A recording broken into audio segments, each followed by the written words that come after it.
Hello, my amazing friends, back here again with us who will always provide interesting stories to listen to, from the moment he was born till the moment he left this world. So stay with me till the end, because this will be the best story you're even heard. Today, we're diving into the life of William Shakespeare. William Shakespeare was an English poet, playwright, and performer, widely regarded as the greatest English-language playwright and the most famous dramatist in the world. Shakespeare was born in Stratford-upon-Avon, Warwickshire, England, and baptized on April 26, 1564. His father, John Shakespeare, was a successful local businessman, and his mother, Mary Arden, was the daughter of a landowner. While no records of his formal education survive, it is believed he attended the King Edward VI Grammar School in Stratford, where he would have learned Latin and some Greek. William Shakespeare's career began around the 1580s in London as an actor and playwright. He later became a member and part owner of the famous theatrical group, the Lord Chamberlain's Men, which later became the King's Men. Shakespeare wrote about 37 plays, 154 sonnets, and 2 long narrative poems, and his works cover a variety of genres such as comedy, tragedy, and history. He was also known as a prominent poet and playwright of his time. In 1599, Shakespeare became one of the owners of the Globe Theatre, one of the most famous theaters of its time. His plays were very popular during his lifetime and were performed for Queen Elizabeth I and King James I. Shakespeare is sometimes called the Bard of Avon. Bard is another word for poet. Although Shakespeare is usually considered an Elizabethan playwright, much of his greatest work was produced after King James I took the throne. In addition to being a great artist, Shakespeare was also a shrewd businessman.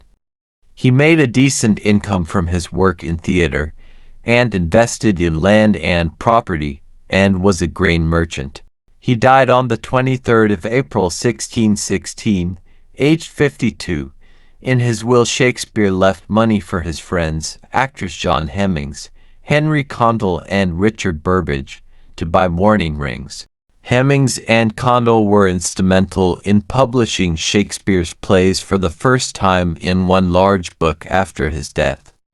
The published book is now known as the First Folio, and it was printed in 1623.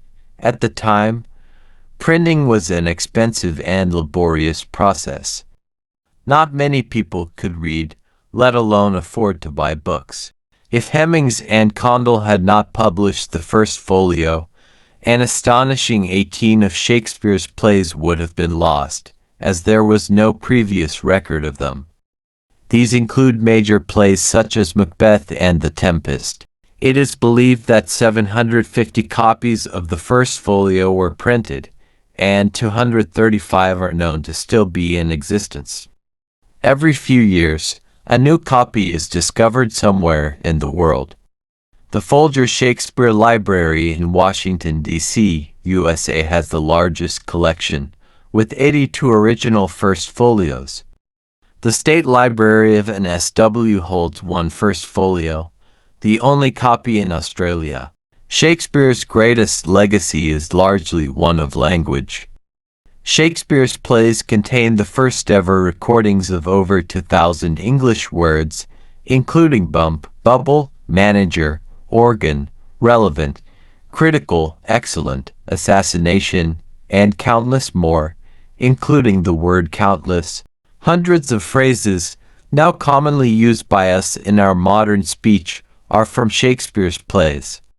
These phrases include one fell swoop, vanish into thin air, play fast and loose, in a pickle, foul play, tower of strength, flesh and blood, cruel to be kind, and wild goose chase.